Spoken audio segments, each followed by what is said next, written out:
Você acha que Jesus foi o primeiro homem a ser atribuído o título de Deus? E se eu te dissesse que o próprio Jesus não via a si mesmo como Deus, tampouco se declarou Deus, e mesmo os próprios discípulos de Jesus não o consideravam Deus antes da sua morte? Talvez você se pergunte, então como Jesus foi atribuído o título de Deus? E por que é venerado como tal? E se Jesus não for Deus, por que o cristianismo é a maior religião do mundo com mais de 2,4 bilhões de adeptos?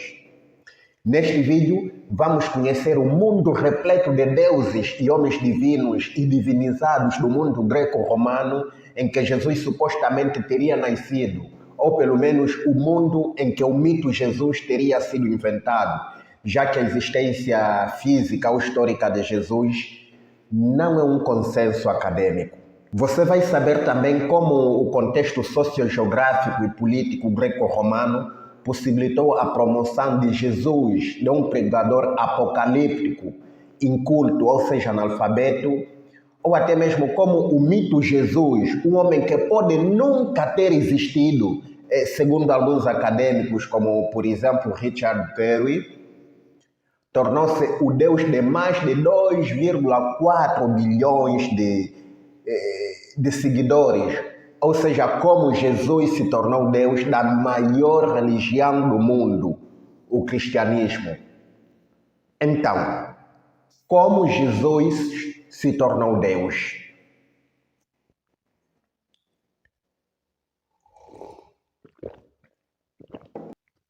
As informações que este vídeo fornece não são frutos de achismos ou minha opinião, são frutos de pesquisas em artigos científicos e obras acadêmicas creditadas. Então retribua o nosso trabalho, dê um like, inscreva-se, assine o sino de notificações e considere partilhar o conteúdo deste vídeo para fortalecer o nosso canal. Agora vamos ao vídeo.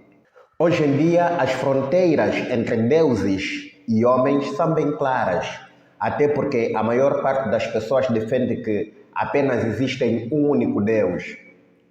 Mas não era assim no contexto do mundo greco-romano, em que Jesus teria nascido, crescido, e também onde supostamente Jesus teria sido morto.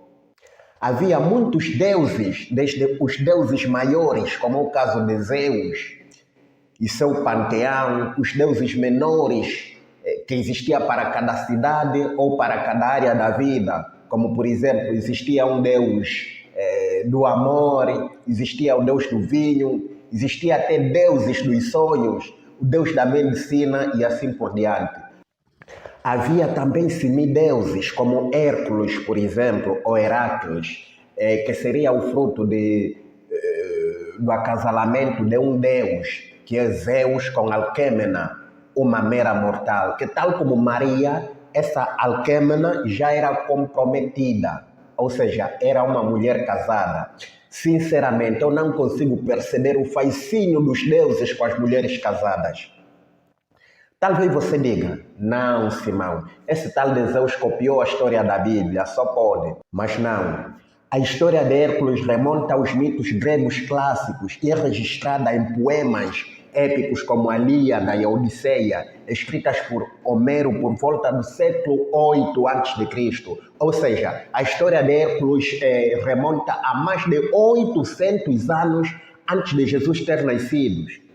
Muitos desses semideuses, aliás, eram exaltados após a sua morte.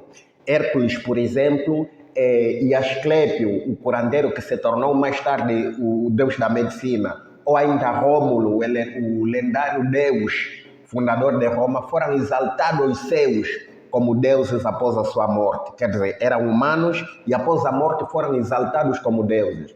Agora, o que todos esses personagens têm em comum? Eram humanos extraordinários que ao morrer foram elevados à condição de deuses. Isso te soa familiar?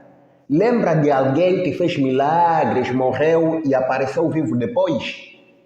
Pois é, mas espera aí, para além de semideuses, existiam igualmente humanos exaltados, como é o caso dos imperadores, que se tornaram deuses depois da sua morte. Outros que eram considerados deuses mesmo durante o seu reinado, misturando poder e um status divino. Então, imagina, se um político podia virar Deus, por que não um profeta carismático que nem Jesus? Bem, e ver, embora o judaísmo fosse uma religião monoteísta, os judeus também acreditavam na existência de figuras humanas exaltadas, que de alguma forma participavam no mundo divino. Entre essas figuras estavam, por exemplo... Está a esfriar o meu café. Estava, por exemplo, Enoque, que teria sido elevado por Deus e transformado em um ser celestial. Moisés também é retratado na Bíblia, ou seja, na cultura hebraica com atributos quase divinos em algumas tradições judaicas. E também tem os anjos, que são seres intermediários entre os deuses, ou seja, o Deus, vamos supor, o Deus de Abraão, se for no monoteísmo, entre Deus e os humanos, e por vezes com aparência e funções humanas. E a grande pergunta é, sabendo que os judeus são extremamente monoteístas, por que então Jesus, que era judeu, caso tenha existido, é claro, se declarou Deus? Pois é. O café está esfriando.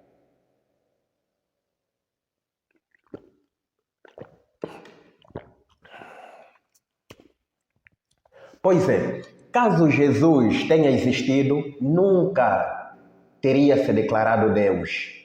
Bart Ehrman, que é um renomado historiador, teólogo e crítico textual do Novo Testamento e que defende a existência de Jesus histórico, apresenta Jesus como um profeta apocalíptico judeu, ou seja, alguém que acreditava que o fim do mundo, como conhecemos, estava próximo e que Deus em breve interviria na história humana para restabelecer o reino de Deus na terra, mas que nunca viu a si mesmo, Jesus nunca viu a si mesmo como Deus, nem mesmo como Filho de Deus. Tampouco tensionava criar uma religião, tão somente via a si mesmo como Messias.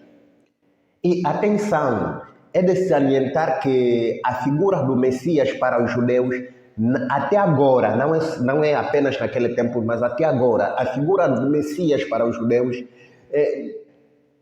não tem nada a ver com um ser divino, mas com um ser humano, à semelhança de Moisés. Messias para os judeus seria um libertador. Aliás, eles que são os donos da promessa continuam à espera desse Messias. Assim, Jesus, segundo Bart Ehrman, acreditava que Deus interviria em breve para restaurar Israel do jugo romano, destruir as forças do mal e instaurar o reino de Deus na terra. Jesus acreditava que ele tinha um papel central nesse processo, possivelmente que ele talvez seria o rei escolhido por Deus para governar o reino vindouro. Sua mensagem central era o anúncio da chegada iminente do reino de Deus. Ele pregava para os judeus buscando o arrependimento e a obediência divina. Isso é segundo Bart Ehrman, porque nem sequer se sabe se tem certeza que Jesus existiu.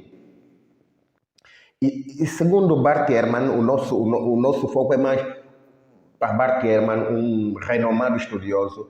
A morte de Jesus em crucificação ocorreu porque ele causou ameaça ao poder político ao anunciar o reino de Deus, o que soava subversivo sob o domínio romano, ou seja, Jesus foi morto como um terror e você já sabe. Aliás, Jesus não era o único candidato a Messias.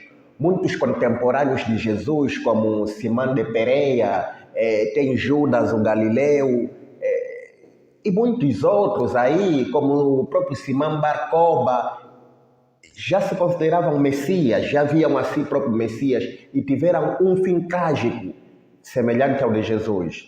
E talvez surja outra pergunta. Se Jesus nunca se declarou Deus, como ele se tornou Deus do cristianismo, a maior religião do mundo, com mais de 2,4 bilhões de adeptos? Vamos por parte. E talvez ainda pode se ter perguntado, e por que o movimento messiânico de Jesus vincou e os restantes foram esquecidos? Bart Ehrman e muitos outros estudiosos, defensores do Jesus históricos, defendem que os seguidores de Jesus tiveram experiências visionárias nas quais acreditavam ver Jesus após a sua morte. Essas visões podem ter sido fruto de experiências psicológicas sinceras, subjetivas e intensas, semelhantes a fenômenos psicológicos como aparições de entes queridos falecidos, uma resposta psicológica ao luto e às expectativas que tinham em relação ao seu mestre. Simplesmente isso. Essas experiências foram cruciais para o surgimento do cristianismo. Bart Ehrman afirma ainda que, sem essas visões, o movimento de Jesus teria provavelmente desaparecido após sua morte, como tantos outros movimentos messiânicos da época. Por causa dessas convicções de que ele havia ressuscitado, seus discípulos passaram a proclamar de que Jesus não era apenas o Messias, mas havia sido exaltado por Deus. Foi o primeiro passo fundamental para a divinização de Jesus. A partir dessas visões começaram a surgir as primeiras interpretações teológicas. E aí presta atenção o processo de como Jesus se tornou Deus. Porque é um processo, Jesus não se tornou-se Deus de uma hora para outra. Houve interpretações teológicas. A primeira interpretação teológica foi que Jesus foi exaltado aos céus, era um homem comum e foi feito filho de Deus apenas após a sua morte e ressurreição, sendo entronizado como Senhor, como uma recompensa. Essa crença é conhecida como cristologia de exaltação ou adocionismo, partindo do pressuposto de que Deus teria adotado Jesus como filho. E quem acreditava nisso, aliás, a história da igreja não mente, é a própria história da igreja. Isso criou várias lutas, por isso é que houve, aliás, os concílios. Houve o concílio de Niceia, o concílio de Asqueço, houve mais aí um outro concílio. Então, houveram concílios para declaração de que Jesus era Deus, desde sempre, Deus encarnado. Mas as primeiras interpretações eram de que Jesus, na verdade, foi um humano normal que foi exaltado a Deus, tal como acontecia com muitas exaltações no mundo greco-romano, onde Jesus nasceu. A história não mente.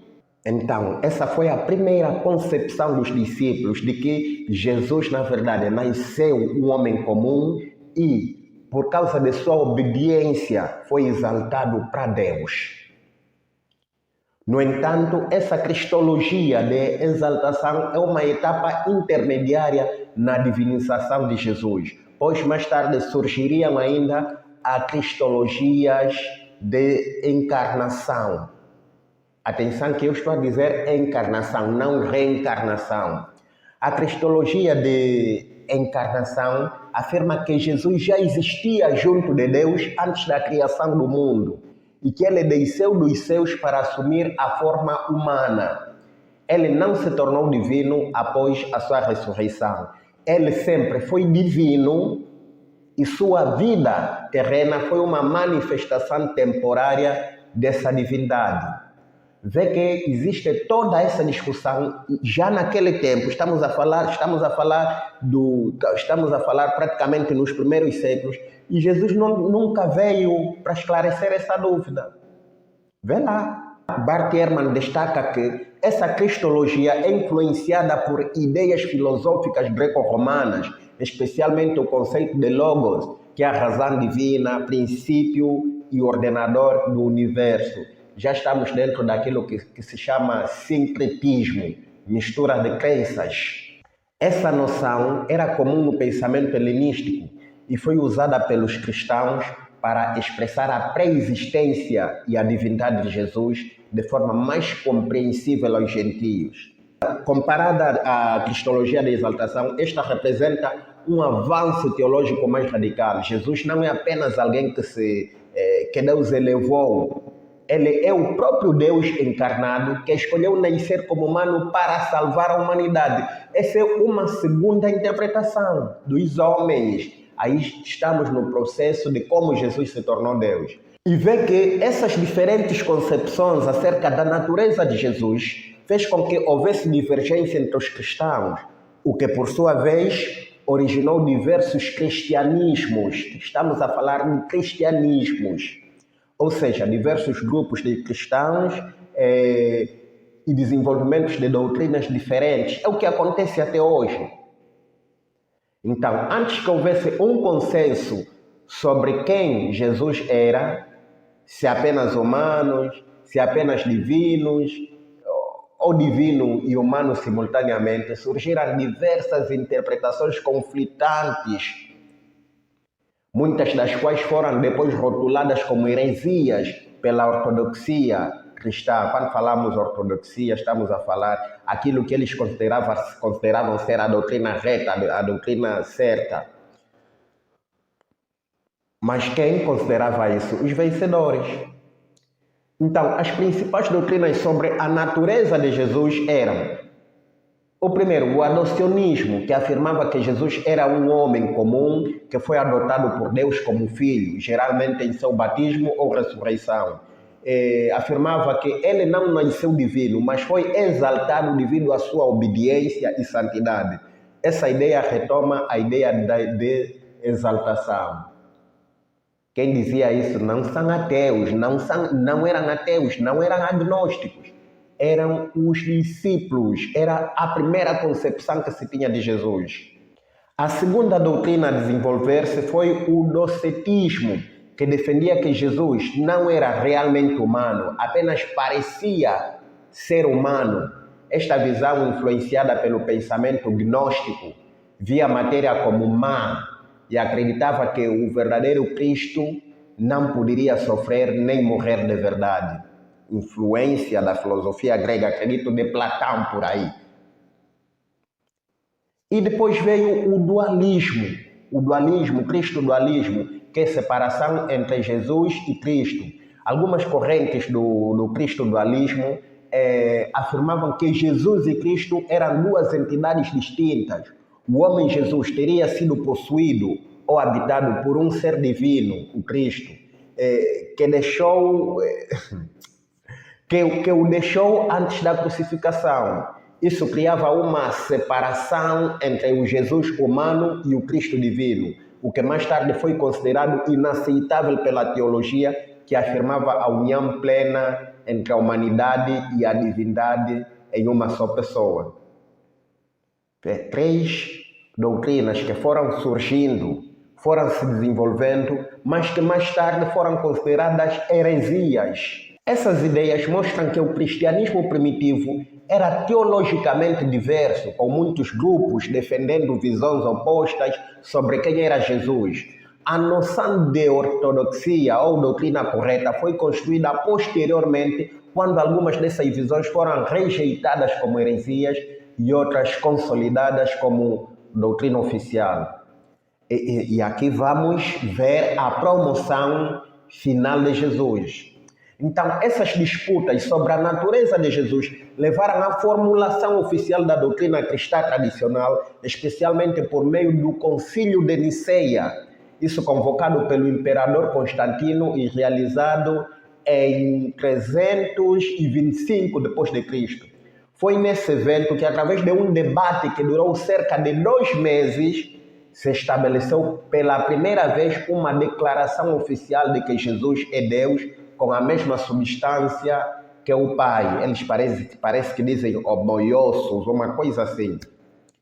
Quer dizer que Jesus é Deus da mesma substância que o Pai.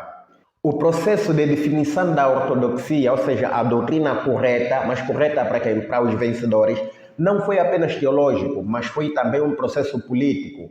O imperador teve papel ativo nas decisões eclesiásticas e o desejo de unificação do império influenciou a repressão dos dissidentes, aqueles que não concordavam com a doutrina oficialmente imposta. Assim, o que hoje eu visto como uma fé pura foi em parte resultado de decisões humanas, debates intensos e disputas de poder. E assim Jesus foi promovido a Deus com debates humanos, decisões políticas. O Concílio de Niceia foi um marco decisivo na história do cristianismo. Ali se afirmou oficialmente que Jesus é Deus igual ao Pai e se excluíram outras visões como heréticas. A doutrina da divindade de Jesus, que começou como uma crença desenvolvida entre os seus seguidores, foi institucionalizada como um dogma, não por revelação direta de Deus, mas por meio de debates humanos e decisões conciliares. Talvez você pergunte, por que o Império Romano ajudaria o Concílio de Niceia se eles eram contra os cristãos? Bem, perceba que inicialmente o cristianismo foi perseguido por Roma justamente por afirmar que Jesus era o Senhor, uma posição que desafiava o poder do imperador. Mas com o tempo, no entanto, o império se converteu ao cristianismo, de tal modo que em 313 d.C., Constantino legaliza o cristianismo através do Edito de Milão, garantindo a liberdade religiosa. E depois, em 380, da nossa era, o imperador Teodósio I oficializa o cristianismo como religião oficial do Império Romano através do Edito de Tessalônica. Assim, a ideia de que Jesus era Deus gerou fortes tensões com o judaísmo, que considerava tal afirmação blasfema. Isso contribuiu para uma separação definitiva entre o cristianismo e o judaísmo e também fomentou séculos de antissemitismo cristão, já que os judeus eram vistos como incrédulos ou responsáveis pela morte de Deus. Quer dizer, o próprio povo judeu que recebeu a promessa foram acusados como incrédulos ou responsáveis pela morte de Deus. Vê lá que ironia, que teatro, morte de Deus. Assim, o cristianismo deixou de ser um movimento diverso e plural, tornando-se cada vez mais hierárquico e doutrinário, controlado por concílios e autoridades eclesiásticas. Aí eles começaram a impor as suas leis, a impor o cristianismo. Aí não havia livre-arbítrio coisa nenhuma quando se fala de Inquisição, quando se fala de caça às bruxas.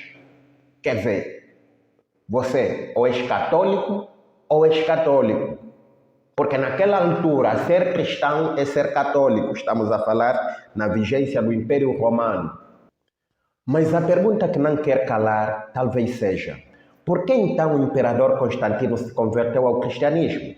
Bem, primeiro, o Império Romano estava dividido, em crise e ameaçado internamente por guerras civis e externamente por invasões bárbaras. Diferente das crenças pagãs romanas com diferentes deuses, o cristianismo oferecia uma religião unificada, um Deus único com uma estrutura hierárquica, bispos, concílios e doutrinas.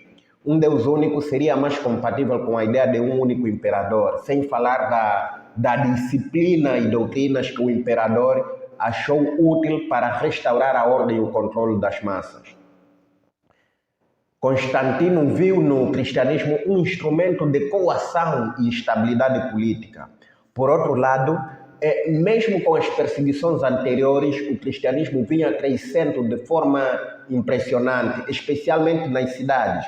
Era um movimento com forte organização comunitária e alto poder de atração entre as classes mais baixas e as mulheres, por causa de sua mensagem de salvação universal, que contrastava muito com o elitismo religioso romano. Constantino provavelmente percebeu que era mais estratégico apoiar o cristianismo do que combatê-lo. Então fez aquilo que se chama sincretismo, que é a adaptação das crenças do povo conquistado às crenças dos conquistadores. Talvez você queira saber, mas por que o cristianismo se tornou a maior religião do mundo?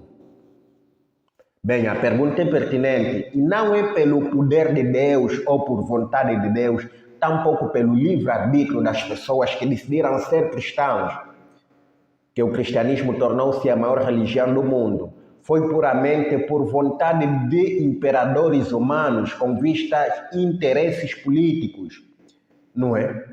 O Império Romano, com seu imenso poder e influência, dominou durante aproximadamente 1500 anos, ou seja, 15 séculos.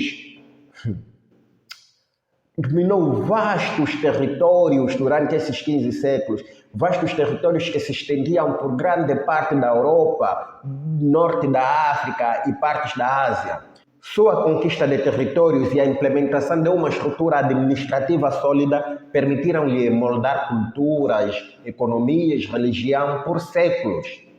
E com a sua política de integração e assimilação, o Império Romano não só espalhou sua língua, suas leis, sua cultura, mas também se tornou o principal centro de poder na antiguidade. À medida que o Império Romano se expandia, também era imposta a religião cristã aos territórios conquistados.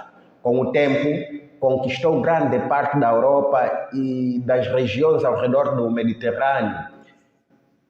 E quando o Império Romano caiu, as potências europeias que emergiram de suas cinzas, como França, Portugal, Espanha, Inglaterra, levaram consigo o cristianismo para os novos territórios que começaram a colonizar, principalmente na África, América e Ásia.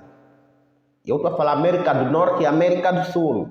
Angola, por exemplo, o meu país foi colonizado pelos portugueses e Portugal fica na Península Ibérica, que foi invadida e colonizada pelos romanos. E é por isso que Portugal é um país cristão. O cristianismo e o seu Deus Jesus foi imposto aos lusitanos, que era o antigo nome do território que é hoje chamado Portugal, né? Lusitanos, os habitantes dessa terra. A Lusitânia, hoje Portugal, não teve livre-arbítrio, lutou bravamente contra a invasão dos romanos, mas como era uma nação inferior, foi derrotada e imposta a cultura romana, inclusive sua religião, o cristianismo e seu Deus, Jesus. Quando Portugal também tornou-se uma potência imperial, fez o mesmo com os países como Angola, Brasil, Cabo Verde, São Tomé e Príncipe, Guiné-Bissau e outros países, impondo a sua religião, o cristianismo e o seu Deus Jesus, razão pela qual esses países são cristãos. Não foi por livre-arbítrio, mas por imposição de culturas alheias. Quando Portugal também tornou-se uma potência imperial, fez o mesmo com os países como Angola, Brasil, Cabo Verde, São Tomé e Príncipe, Guiné-Bissau e outros países, impondo a sua religião, o cristianismo e o seu Deus, Jesus. Razão pela qual esses países são cristãos. Não por livre-arbítrio, mas por imposição de culturas alheias. Pois é, a ideia de que Jesus é Deus não foi algo que ele tenha afirmado sobre si mesmo, nem algo que seus discípulos acreditaram desde o início. Foi uma construção humana, um processo histórico e gradual, moldado por experiências visionárias dos primeiros seguidores, influências judaicas e greco-romanos, disputas teológicas internas, decisões políticas e consulares ao longo dos séculos. E assim Jesus tornou-se Deus. Foi através de votos. E esta é a história oficial da Igreja. Pergunta a qualquer teólogo. Vai falar das primeiras heresias, como o gnosticismo, o adocionismo, o Cristo dualista. Vai falar disso, que só em 325, no Concílio de Niceia, convocado por Constantino, é que se declarou oficialmente Jesus como Deus e fez o credo, o credo da fé católica, que é o mesmo credo da maior parte das fés universais de quase todas as igrejas. Gostou desse conteúdo? Então deixa o teu like, comenta a tua opinião, mesmo que discorde, comenta. inscreve-te e ativa o sininho das notificações. E claro, compartilha esse vídeo com alguém que ainda acha que Jesus é o único e exclusivo Deus. Eu fui.